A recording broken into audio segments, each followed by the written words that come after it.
আসসালামু আলাইকুম everyone and welcome to today's video. আশা করি সবাই অনেক অনেক ভালো আছেন। আজকের ভিডিওতে আমরা শিখব কিভাবে রিপল এডিট টুল ইউজ করতে হয় and rolling edit tool use করতে হয়। আমি জাসিন থাকবো আপনার সাথে whole video. So let's start.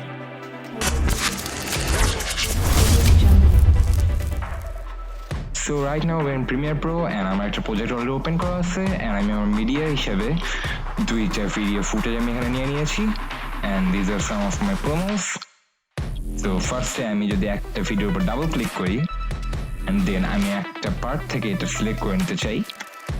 Suppose আমি এখান থেকে শুরু করব। আমি ওইটার জন্য আমি এখানে থামলাম, স্পেস বার ক্লিক করে, অথবা আপনার এটাই প্লে পজের যেই বাটনটা আছে এটা দিয়ে ইউজ করতে পারেন। দেন আমি এখন যেটা করবো মার্কিং, ফার্স্টে মার্কিংয়ের জন্য এখানে আমার ডিরেক্টরি হয়ে গেল। এখন আমি যেখানে যে থামবো, সাপোজ আমি এখানে যে থামবো, এখানে থামতে হলে আমি যেটা করবো মার্ক আউট করার পরে আমি এখন যেটা করবো এই ফুটেজটাকে আমি এখানে আমার টাইম লাইনে ড্র্যাগ করে নেব। ড্র্যাগ করে নেওয়ার পরে এটা অটোমেটিক একটা সিকোয়েন্স ক্রিয়েট করে দিবে আমাকে। অ্যান্ড এরপরে আমি আবার যেটা করবো আরেকটা ভিডিওর এরকম টাইপের আমি কাজ করে নিব। সেটার জন্য আমি এখন যেটা করবো এটার উপর ডাবল ক্লিক করলাম। এটার উপর ডাবল ক্লিক করার পরে আমি যেখান থেকে দরকার আমি সেখান থেকে নিয়ে নিচ্ছি এটা। সাপোজ আমি এখান থেকে শুরু করব।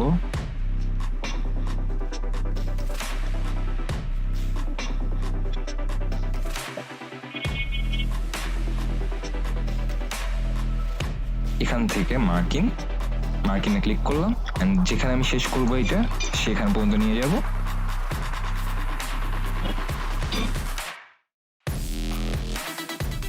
তারপর ইনবক্স এই পর্যন্ত আমি এটা রাখবো। সো এখানে আমি করবো কি মার্ক আউট করার পরে এখন আমি যেটা করবো এই সোর্সটাকে আমি জাস্ট আমার টাইম লাইনে ড্র্যাগ এন্ড ড্রপ করে নিব। কারণ এখানে আমার মার্কিং অ্যান্ড মার্ক আউট করে নেওয়া হয়েছে। আর যদি এই কাজটা আপনি কোনো টাইম লাইনে করতে চান ওই ক্ষেত্রে আপনার যেটা করতে হবে ফাইলটা নিতে হবে, দেন যেই প্লেসমেন্টের আপনি সিলেক্ট করবেন সেই পর্যন্ত আপনার ভিডিও ট্রিম করে দিতে হবে। সেটার জন্য আপনি কি করবেন, সাপোজ আমি এই ভিডিওটা একটা জায়গাতে ট্রিম করতে চাই। সাপোজ আমি এই জায়গাতে আসলাম, এখান থেকে আমি স্টার্টিং করবো। আমি কি করবো, সিতে ক্লিক করবো আমার কিবোর্ড থেকে, অর্থাৎ আমি রেজর্ট টুল নিচ্ছি। রেজর্ট টুল নেওয়ার পরে আমি এখান থেকে যে পার্টটুকু আমার সিলেক্ট হয়ে গেল সেটা আমি ডিলিট করে দিলাম। ডিলিট করে দেওয়ার পরে আমি এখান থেকে এই পর্যন্ত পাচ্ছি। দেন আমি আবার যেখানে যে থামবো সেখানে যে আমি আবার সিলেক্ট করতে হচ্ছে, মানে আপনি টু স্টেপস এখানে করছেন, বাট সেই কাজটাই আমি করছি এখানে ওয়ান স্টেপে। আবার এখানে এক একজন এই কাজগুলো এক একভাবে করতে চাই, সো যার প্রেফারেন্স সে সেই অনুযায়ী করবে। দেন এখানে এখন যেটা করতে হবে আমার, তারপর আমি এই ভিডিওটা এর সামনে দিয়ে দিচ্ছি। আগে এটা আমি স্টার্টিংয়ে দিয়ে দিই। স্টার্টিংয়ে দিয়ে দেওয়ার পরে এখান থেকে আমি যেটা করবো অডিওটা মিউট করে দিই। আমি এখানে সাপোজ আমি এখানে যেটা করতে যাচ্ছি এই পর্যন্ত আমি ভিডিওটা রাখবো আর এই ভিডিওটা এখানে স্টার্ট করবো। তো সেটার জন্য আমি নর্মাল কি করতাম, এটা আমি কাট করে নিতাম আগে, অথবা এটা সিলেকশন টুল দিয়ে ট্রিম করে নিতাম। দেন এই পার্টটুকু ডিলিট করে দিতাম। এরপর এটা ড্র্যাগ করে নিয়ে এখানে যে বসাইতাম। এখানে বসে দেওয়ার পরে এখন যেটা করতে হবে এইভাবে করার পরে আমরা এখানে যেটা করব, সো এখানে এই দুটি স্টেপ করা লাগলো। বাট যখন আমরা রিপল এডিট টুলটা ইউজ করবো, আমি এখানে আন্ডু করে নিই আগে একটু। যখন আমি এখানে রিপল এডিট টুল ইউজ করবো, আমার টাইম লাইনের যে বারটা আছে, টাইম বার যেটা, সেই টাইম বারটা আমার পজিশনে অলরেডি সেট। অ্যান্ড এখন আমি যেটা করবো রিপল এডিট টুলটা নিয়ে নিব। রিপল এডিট টুল নিয়ে নেওয়ার পরে আমি আমার যে এই পয়েন্টটা থেকে যদি আমি এখানে ড্র্যাগ করে নিই ওই ক্ষেত্রে এই পর্যন্ত চলে আসবে। অ্যান্ড আপনার টু স্টেপ যেটা করেছিলেন যেটা কাট করে নিয়ে ট্রিম করার পরে আবার সেকেন্ড ফুটেজ যেটা আছে সেটা আবার ড্র্যাগ করে ওটার সাথে ম্যাচ করানোর জন্য সেই কাজটা আপনার এখানে করতে হচ্ছে না, আপনি রিপল এডিট টুল দিয়ে ইজিলি করতে পারছেন। আবার সাপোজ আমি চাচ্ছি এখানে আমি এই ফুটেজটা যেটা একটু আগে করেছিলাম সেটাই আবার করছি, কাট করলাম। এক্ষেত্রে থ্রি স্টেপসের কাজটা করতে হয়। আমি কাট করার পরে ডিলিট করার পরে আমি এই পার্ট থেকে এখানে বসে দিতে যাচ্ছি। তো ওইটার জন্য আমি এখানে টেনে নিব এটা, দেন এখানে বসানো।